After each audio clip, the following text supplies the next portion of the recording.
Hey, what's up, everybody? It's your boy Chris back again. Told you I was coming back. Anyway, I'm gonna do this now while I'm thinking about it because uh, it's on my mind. So I'm gonna do a couple movie reviews for y'all.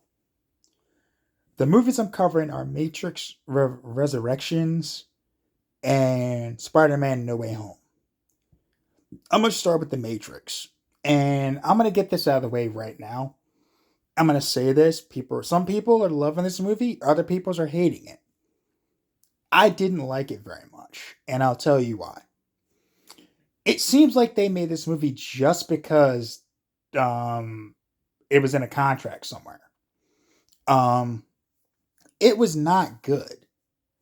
The first like half hour was literally Lana Wachowski basically shitting on Warner Brothers for having to make the movie in the first place, and then the rest of it's like a rehash of the other shit with some actors who weren't as good as the people they had in the previous trilogy. And this is not a knock on Yahya Abdul Mateen. I love that dude. If I were gonna recast Black Panther, that's my guy. I would have recast him as T'Challa like the day, like a week after Chadwick Boseman died. If I were gonna recast it, but I respect Disney's decision to not recast it. I'm cool with it. But just to get that out of the way, that's how I feel about him as an actor. He would be perfect for T'Challa if they were to do that. Somebody please do that. Just do it, please. But I like him as an actor. He was great in Watchmen too.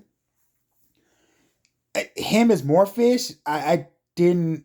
It wasn't the same as Lawrence Fishburne. It was updated. He had the cool suits and everything, but it wasn't the same. And it's not his fault. Um, Jessica Henwick, she was good.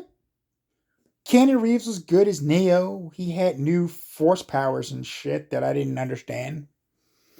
They expanded on the whole bullet thing, stopping the bullets thing, and I didn't get it. Trinity was Trinity. She was just there. The new guy just played Agent Smith, Jonathan Groff. I, it wasn't the same. It was just a reboot almost for the sake of rebooting, which I guess was part of the point, but it wasn't necessary. And for real, like everything after the first movie has been fucking unnecessary. Like the sequel, The Matrix Reloaded, unnecessary. Matrix Revolutions, unnecessary. Matrix Resurrections, unnecessary. The only movie that fucking mattered was the first Matrix. Everything else has been bad. Like it's been bad. There, I said it. Sorry if you don't like it, but and it's not a knock on the actors. It's not really a knock on Lana Wachowski because apparently she had no desire to fucking do it in the first place. And they kind of were like, well, if you don't come back, we're going to do it anyway. So she's like, fine, I'll come back and do it. And you can tell that it was half assed. Like, even the new architect thing with Neil Patrick Harris, it's like, okay, he's the new architect. Cool. This movie still doesn't make any fucking sense. Why?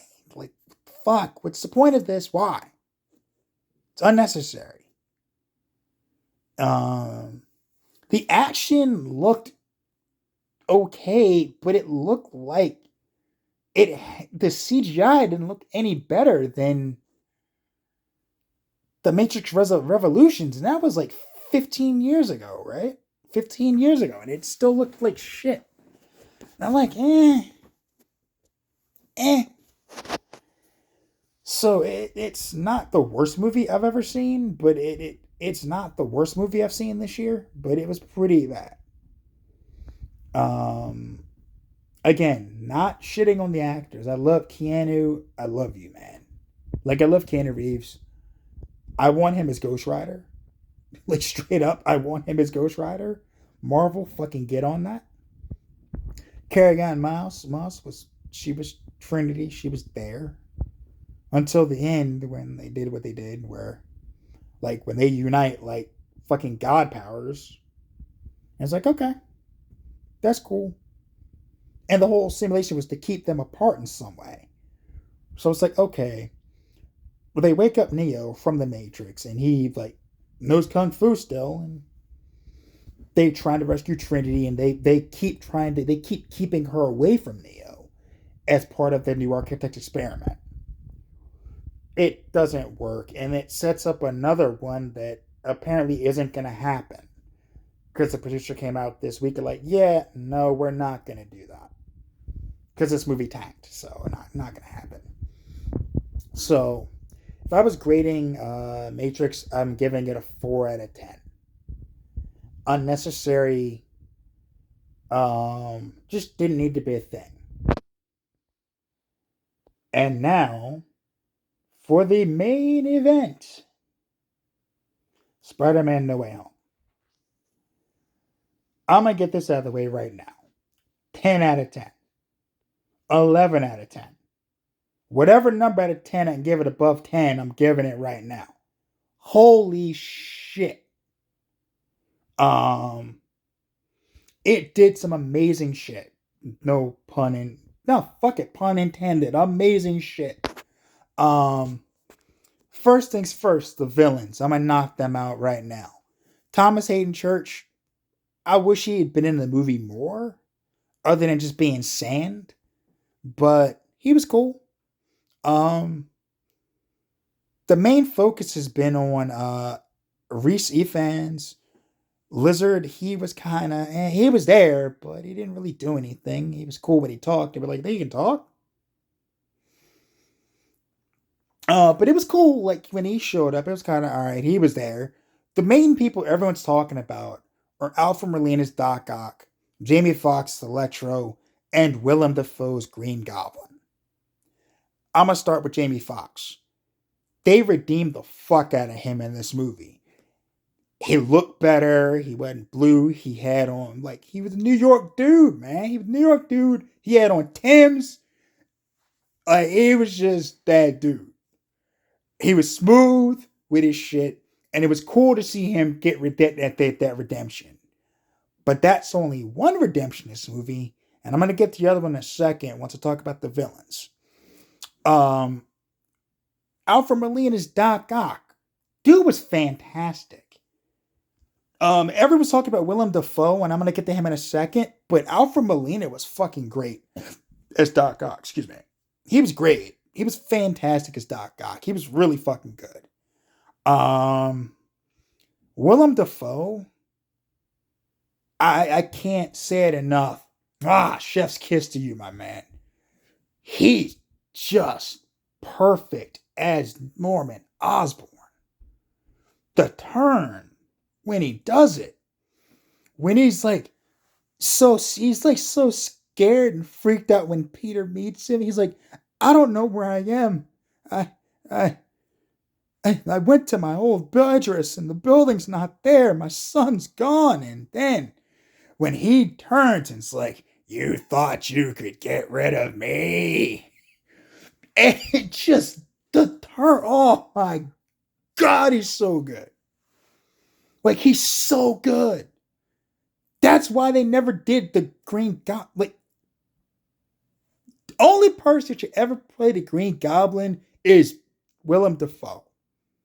The only person to play Doc Ock is Alfred Molina, and Jamie Foxx can play Electro to the day he dies if he so chooses, because he was that good.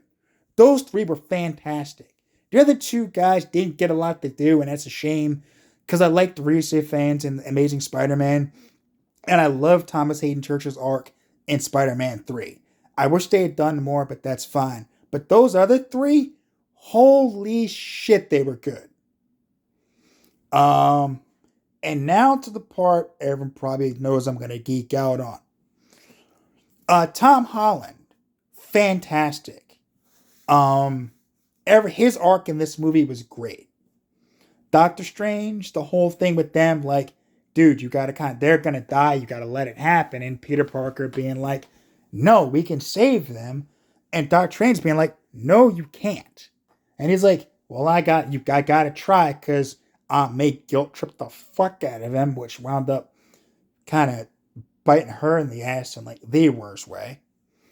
But it leads to her death at the hands of the Goblin, and she gives the "with great power comes great responsibility" speech, um, which leads to the introduction of your friendly neighborhood Spider-Man, Tobey Maguire, and the amazing Spider-Man, Andrew Garfield.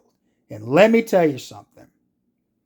Andrew Garfield proved what I have said about him for years.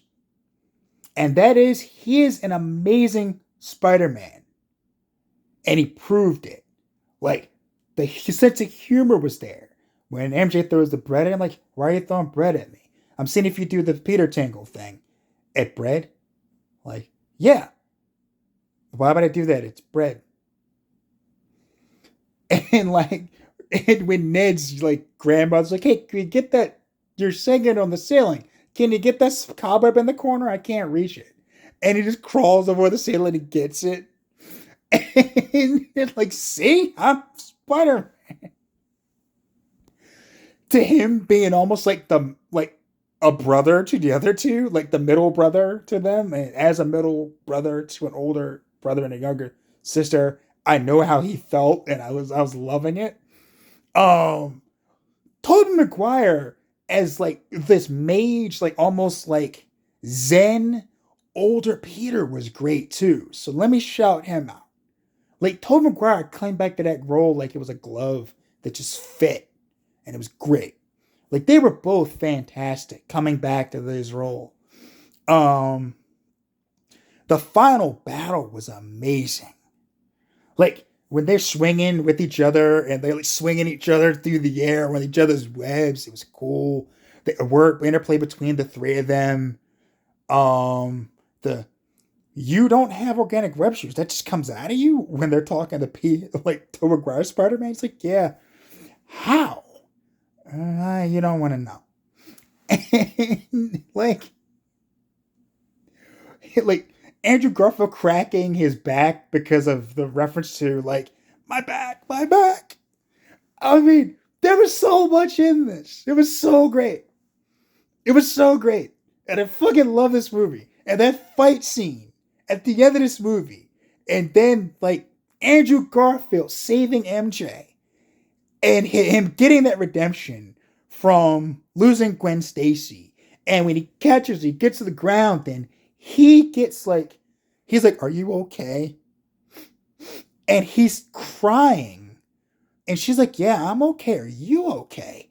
Because he finally saved her. He got it right. And it was just so perfect. And the audience went nuts in the theater I was in. They were going nuts from the moment he stepped on screen. Like, it was amazing. And everything they did to the whole, when they cured Electro and Doc, I was like, Peter, my boy, how have you been? I'm trying to do better. That's good. I'm glad to hear that. And him just being that relationship between Peter and him, and then Electro and Amazing being like, man, you're always helping kids out and helping out the little man. You're from Queens. I thought you were black. And he's been like, man, I am so sorry. He's like, oh, but I figured there's got to be a black Spider-Man out there somewhere. And he's like, yeah, this probably is, because they probably know there's one out there. Um, but just yeah, everything. And then Tom Holland, like, and that fight with Norman, where like they're fighting the first fight and then the last, where he puts a dent in the floor trying to hit him. Like it's like he's not holding back. So you see how strong his Spider-Man actually is. He says, bam! He's like, damn, he was gonna kill him. And even Norman's like, oh, you're about to kill me.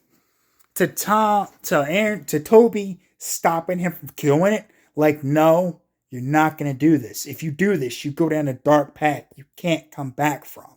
Which is what they both kind of explained, like, to him at one point. To the ultimate sacrifice that Peter had to make at the end. Where he's like, everybody needs to forget Peter Parker. And he tells MJ and Ned, hey, I'll come find you and I'll tell you everything. But then he goes to find them and he sees that they're getting an MIT and they're about to make their lives. And he realizes if I tell them who I am, they're in danger from that point on. I can't tell him, and he doesn't.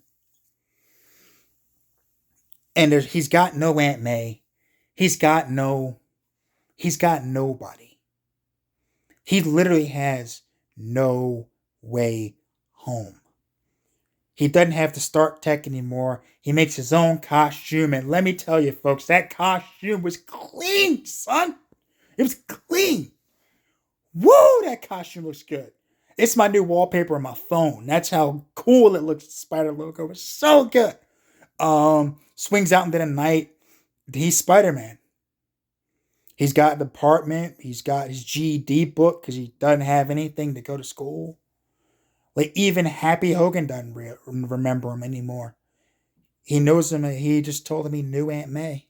Knew May Parker. And he had his relationship with her, but Peter wasn't there.